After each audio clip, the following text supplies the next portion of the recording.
Si hay alguien que incurre en alguna barbaridad, que sean severos, pero también hay que darle facilidades a los que trabajan bien. Usted me detalla para finalizar, ingeniero Víctor Sáenz, de estos 92 contratos petroleros que ya están en boga, si es que alguno de ellos no incurre, pues, digamos, en 2, 3 años de pedir permisos, alguno de ellos se va a cansar, alguno de ellos definitivamente va a dejar. No tengo nada que decirle, señor, usted me entiende perfectamente. Vamos, de boom vamos a caer a mano. Vamos, por supuesto, y muchos de ellos deben estar pensando, ¿qué pasa si yo invierto dinero? Y corro el riesgo de que se aparezcan todas estas gentes a hacerme daño. Como lo que ha sucedido con este famoso de los petroaudios, ¿recuerda? Ah, claro. Imagínense usted, hasta ahora no se sabe nada. Y si se supiera bien cómo han sido esos contratos, porque hasta eso se quedan mudos, ¿no? Usted va a ver que fue uno de los mejores contratos que firmó Petroperú en toda su vida, porque no ponía un centavo con esa compañía noruega. Esa compañía noruega cargaba con todo el dinero para trabajar. Petroperú no ponía nada. Yo no sé a dónde está la corrupción ahí. Hasta ahora no se fíjese cuántos meses pasan y el daño que se le ha hecho a mucha gente, ¿no? Hasta la tirada de cargos a muchos funcionarios y hasta ahora, pues, evidentemente sigue un proceso que no tiene un fin preciso, sobre todo en los engorrosos pasos del Poder Judicial. Ingeniero Sáenz, muchísimas gracias por estar aquí en Portales del Neto. Nos ha aclarado un poco lo que es la temática de petróleo, que sí se está explorando, hay un boom petrolero en este momento, pero falta decisión del Estado justamente para tener mejores inversiones, mejores pasos a seguir en esta inversión. ¿Qué nos espera a corto plazo? Imaginemos que estos 92 contratos son buenos, van a seguir, incrementando lo que es la reserva estratégica de petróleo en nuestro país. Señor, hemos dado nos espera bonanza petrolera. Ojalá que se cumpla lo que le digo. Yo soy optimístico en esto, muy optimista porque estoy viendo los resultados. Le acabo de decir, en la compañía esta Talismán, ya este es el tercer pozo que perfora y mire usted lo que está encontrando en un área donde pensábamos que no había nada, ¿no? El petróleo pesado que acaban de descubrir cerca de la frontera con el Ecuador, que también tenemos reservas importantes. Probablemente en el 2011, el 2012, ya comencemos a ver estas cosas. Y falta todo lo demás. Si no pueden perforar, ¿por qué le vamos a pedir que encuentren petróleo? Si les ponemos 1000 de trabas para que trabajen, ¿podemos encontrar algo? Es como si usted me preguntara, ¿usted se ha sacado alguna vez la tinca? No, señor, ¿pero ha comprado tinca? No, nunca he comprado tinca. ¿Qué esperanza de poder sacarme la tinca si nunca la compro? Tengo que trabajar y no dejo trabajar. ¿Cree usted que podrán encontrar algo? Ahí está el gran problema. Para terminar, la última, ingeniero Sáenz, usted es docente universitario, tiene pues dentro de la Escuela Profesional de Ingeniería Geológica y también la Facultad de Petróleo. Sin embargo, pues las autoridades del Estado, el Ministerio, las autoridades correspondientes a esta rama, nos ha dicho justamente, no hay ingenieros de petróleo, ingenieros especializados en esta rama. No creo que, como veo yo, usted enseñando esta docencia, no es la falta de profesionales, sino simplemente no se les convoca. ¿Por qué? No, mire, aquí hay una cosa que vale la pena recordarlo. Tenemos profesionales, pero ¿sabe qué sucedió? Si usted recuerda un poco para atrás, en la década del 90, existía Petroperú. Petroperú tenía casi todos los técnicos petroleros que había en el país, de todo tipo. Pero ¿qué pasó? Petroperú fue privatizada. Petroperú fue privatizada y todos los técnicos que habían fueron desaparecieron. No han habido nuevas promociones, porque ya no ha habido compañías que los empleen.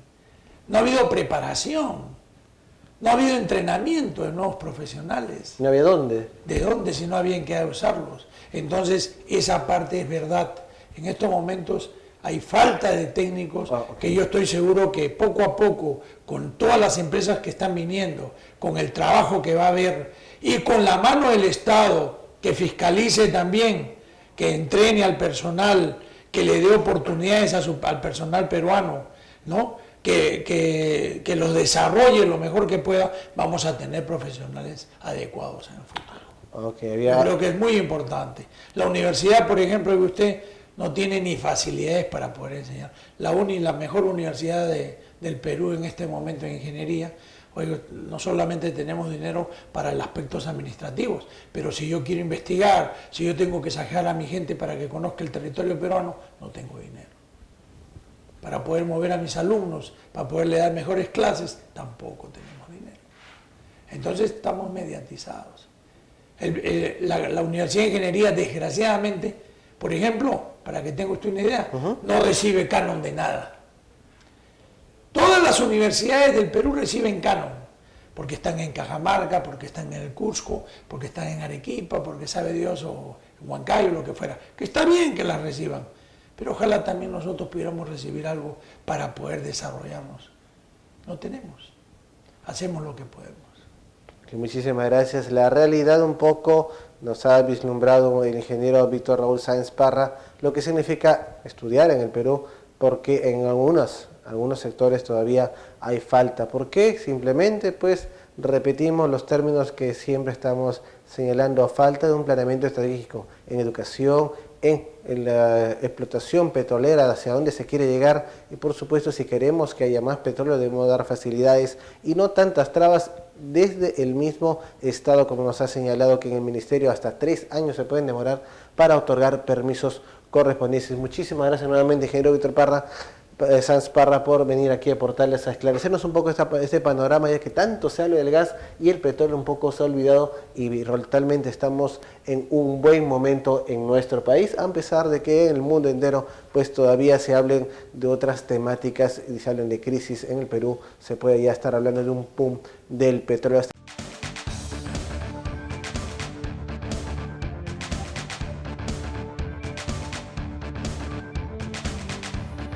Bien, buenas tardes. Estamos hablando del tema de lo que significa la explotación petrolera en nuestro país. Siempre se ha hablado de que solamente en los últimos años se ha hablado de la energía del gas, el gas de camisea, que ha sido el boom de los últimos años. Sin embargo, no se ha dicho nada cierto o no se ha publicado mucho lo que significa la explotación petrolera en nuestro país. Para hablar también de este detalle, nos encontramos ahora con el ingeniero Aurelio Ochoa, especialista en energía y también en lo que significa este recurso. Ingeniero, bienvenido nuevamente aquí a RTV Ciblima. Buenas noches, a sus órdenes, con el mayor gusto y placer estar acá en la emisora. Así es, se ha hablado hace justamente algunos días ya que un gigante del petróleo de la empresa Total ha indicado de que en 2 o 3 años habría ya nuevamente una crisis de lo que significa el precio del barril de crudo, subiría a más de $100 el barril, tal como ocurrió justamente el año pasado, donde alcanzó un precio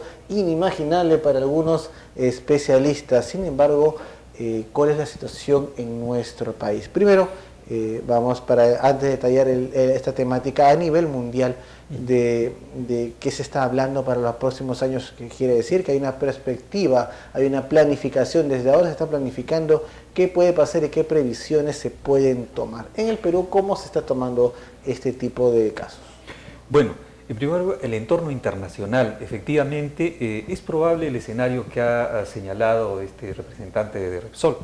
Es probable, ¿no? Pero, digamos, todavía no se sabe, porque a la fecha lo que las grandes empresas, los grandes grupos petroleros han hecho sobre todo ha sido adquirir justamente a precios bajos una serie de yacimientos, ¿no? Entonces, lógicamente es el momento de comprar, y eso es lo que han hecho las empresas, han comprado reservas, han comprado campos, en fin. Entonces, eso ha sido, digamos, algo como estrategia empresarial. Ahora, ¿qué cosa es lo que pueda venir de acá a 3 años? Es probable que se restablezca el precio, pero jamás va a ser bueno, no tanto jamás, pero va a ser muy difícil que retorne, por lo menos en los próximos 10 años, a los niveles que estuvo el año pasado, bordeando los $150 el barril, ¿no? Entonces, podríamos subir $90, $80, o quizás hasta $100, pero eso dependerá de la recuperación mundial, ¿no es cierto? Entonces estamos viendo que es bastante lenta, sin embargo ya estamos viendo que el precio se viene estabilizando en alrededor de $70, ¿no? En 65, $70. En consecuencia, es probable que lleguemos a esos niveles que ha señalado este señor, sin embargo, muy difícil, y eso habría que tranquilizar a la población, muy difícil que pueda, digamos, irse mucho más allá, porque ¿qué pasa? El mundo no lo soportaría como no lo soportó, hemos visto el año pasado, ha sido una cosa muy fugaz, y luego de lo cual hemos visto cómo se han derrumbado los precios del petróleo, inclusive por debajo de $40, ¿no? Entonces, el mundo no podría soportar porque hay otros sustitutos, ¿no es cierto? Podrían haberse y ahora lógicamente se van a acelerar, sobre todo con la política que estamos viendo en los grandes países, sobre todo en el caso de Estados Unidos y la China, ¿no? Bueno, con relación a nuestro país, antes y después de la crisis es casi igual lo que está pasando en nuestro país, lamentablemente, porque hemos visto que en el Perú muy poco se explora. Mucho se alaraquea, mucho se difunde, se publicita la firma de contratos, que estamos en un récord de contratos, en fin. Por ejemplo, en este momento, ¿no? Entonces, como una gran cosa, como que tenemos el récord mundial con 91 contratos, ¿no? Petroleros en el país, lo que no, inclusive más a veces se exagera sobre las promesas de inversión, que son eso justamente, son, digamos, buenas intenciones que no siempre se materializan. Bueno, no, yo diría, no siempre, nunca se materializan, no, para un 100%. Como diría, promesa de novio, nada más. Una promesa de novio, ¿no? Una vez, digamos, que tienen suscrito el contrato, o en el otro sentido de los novios, el cual ya sabemos, una vez que obtienen, ¿no es cierto?, el lote, por no decir, bueno, la parte inmaterial y la otra, la parte material, ¿no? Entonces, me refiero a la otra, la parte biológica, y la otra, la parte inmaterial. Entonces, una vez que eso ocurre, pues se olvida muchas veces. ¿Por qué? Porque no hay una supervisión adecuada, contractual. Hablamos de la participación del Estado, entonces. Claro, la estatal, por cierto, porque al final eso depende de quien justamente concesiona, que es el Estado peruano, y tiene una entidad que precisamente hace seguimiento contractual. Entonces, a veces se llena la boca y los medios, ¿no es cierto?, hacen mucha publicidad respecto a inversiones multimillonarias, pero al final sería bueno preguntarles cuáles son las inversiones reales en exploración, ¿no es cierto? Y ahí viene justamente el asunto. A veces las cifras que dan son inversiones, por ejemplo, en procesamiento. Una gran inversión, lógicamente, es este asunto de la exportación de gas, ¿no es cierto? O la parte de las tuberías, los gasoductos, oleoductos, en fin, o poliductos. Pero esa es infraestructura. En lo que estamos, digamos, preocupados es en que no hay o hay una mínima inversión en lo que es perforación exploratoria. Fíjese, para que tengamos una idea, porque nuestros televidentes en este caso lo que les interesa saber es, bueno, a ver, cifras concretas. El año pasado, durante la crisis, mejor dicho, yo diría más, durante la crisis del precio del petróleo, por la crisis que nosotros hemos sentido como consumidores, cuando llegó a 147, 148 dólares el año 2008, en el Perú se han perforado solamente 6 pozos exploratorios, 6 pozos exploratorios, mientras en Colombia se han perforado 101 pozos exploratorios. Entonces, lógicamente, cuanto más se explora, se encuentra más, y cuanto menos se explora, no se encuentra nada o se encuentra poco. Caso del Perú, prácticamente no se encuentra nada, ¿no? Y en el caso de otros países, por ejemplo Brasil, yendo al número de contratos, ellos tienen más de 900 contratos firmados, pero lo curioso del caso es que el área que ellos tienen concesionada, fíjense, no supera los 300.000 kilómetros cuadrados, ¿no? Entonces estamos hablando de más de 900 contratos, no estamos hablando pues, de 90 contratos, 91 contratos, ¿no? Pero en el caso peruano, esos pocos 91 contratos, escasísimos 91 contratos petroleros, ¿no es cierto?, representan más de 500.000 kilómetros cuadrados en concesiones, o sea, casi todo ya se ha concesionado, ¿no? Digamos lo que tiene gran potencial, mediano potencial o algo de potencial. Pero se habla, con la comparación, se puede estar hablando de que virtualmente mientras nosotros concesionamos virtualmente casi toda la casa, ellos alquilan cuarto por cuarto. Usted lo ha dicho y en forma muy clara, me parece que eso sintetiza justamente. Nosotros somos muy tontos realmente, porque ¿cómo es posible que no tenemos estrategia, no optimizamos nuestro territorio? Y eso es lo que hacen otros países. El caso concreto de Brasil, por eso encuentran, ellos se han encontrado. El caso de Colombia igual, nosotros no hemos encontrado prácticamente nada, a excepción de Camisea y de los petróleos pesados de la selva norte. O sea, hasta ahora no encontramos los últimos 30 años. Ese es el dilema. Entonces, ¿qué es lo que encontramos? Minucias a nivel internacional.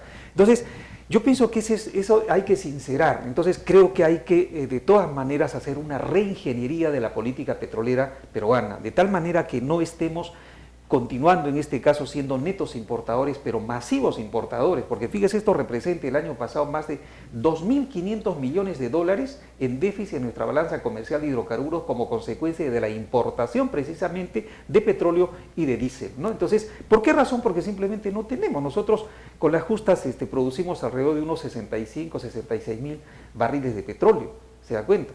Entonces, y nosotros consumimos 158, 160 mil barriles. Entonces, como usted comprenderá, la situación es súper deficitaria y eso implica, lógicamente, para un país pequeño como el nuestro, una balanza deficitaria de más de 2.500 millones el año pasado es bastante preocupante. Entonces, decíamos, este año concretamente, ¿qué exploración hemos hecho? Imagínense, el primer semestre de este año, y eso podemos ingresar a la página web de Perupetro para poderlo observar y ver la historia de los últimos pozos exploratorios de hace 7, 8 años, y ustedes verán esa secuencia, ese promedio, es algo triste. El año pasado, decíamos, este año, el primer semestre, o sea, hasta el 30 de junio en el Perú, solamente se ha perforado un pozo exploratorio, así no vamos a encontrar nada, mientras en Colombia ya tenemos 33 pozos exploratorios, ¿no? Entonces, esa es la situación. Entonces, damos demasiada área y no exigimos, somos justamente como el perro del hortelano, porque hay empresas que tienen 10, 11, 12 o 13 lotes y muchas veces muchos lotes de alrededor de 1 millón de hectáreas.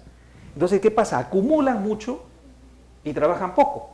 Entonces, me parece que eso tiene que modificarse, de lo contrario, nuestros nietos o bisnietos probablemente tendrán la suerte, en este caso, de tener la buena noticia de encontrar a nuestro territorio, que hoy por hoy, y eso le digo como geólogo, hoy por hoy el país, lamentablemente, tiene un estigma a nivel internacional, a nivel petrolero internacional. ¿Qué cosa es lo que se denomina estigma petrolero negativo?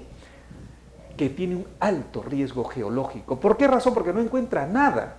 Pero no es porque no haya petróleo o gas, ¿no es cierto? Sino simplemente que no se lo busca, no se optimiza el territorio. Entonces, como no optimizo y solamente firmo contratos y me lleno a veces, digamos, de frases como que tenemos un boom petrolero, boom de contratos, yo diría un boom probablemente de publicidad, que es diferente, ¿no? Pero no, en los hechos le estoy demostrando, y eso puede ingresar cualquiera a la página web de Perupetro y encontrará que un solo pozo exploratorio se ha perforado en el primer semestre del año 2009, algo triste, así nos vamos a encontrar. ¿Cuánto cuesta aproximadamente explorar un pozo petrolero en nuestro país? Se sabe pues que la logística puede aumentar muchísimo los costos, sobre todo en la selva, porque todo es transportado, desde las comidas hasta todas las maquinarias pesadas que involucra eso. Y se puede encontrar o gas, o se puede encontrar un petróleo muy liviano, o el crudo que sí es utilizable. Claro, en el caso del Perú lamentablemente no encontramos ni el liviano, ni el pesado, ni el ligero, ni nada. Ese es el dilema, ¿no? Bueno, pero retornando a su